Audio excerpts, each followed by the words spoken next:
Pulitzer Prize in 1973 for his book, The Denial of Death. He talks about 3 illusions that mankind has devised to deal with the fear of death. The first one he calls the religious solution. In the religious solution, we get to live forever. We're absolved from our mortality. All our loved ones will be with us in heaven, and so on and so forth. But as mankind has become sort of more advanced, and the scientific method, et cetera, has made the religious impulse or the religious solution it doesn't work, basically.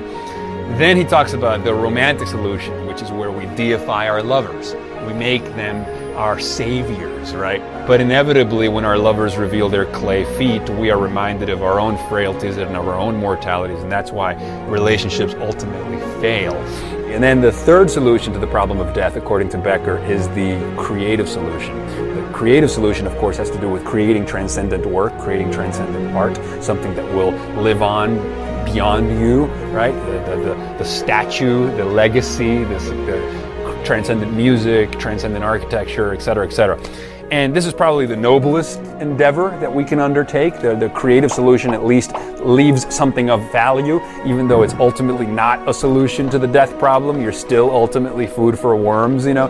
So anyway, the denial of death proposes that the human condition, the source of all of our neuroses, is not defined by our sexual repression, as Freud would have told us, but it's actually defined by our anxiety about being mortal. The fear of death, the awareness that we can see ourselves over time and foresee our own death in the future causes a tremendous amount of stress on our psyche. It's maddening, basically.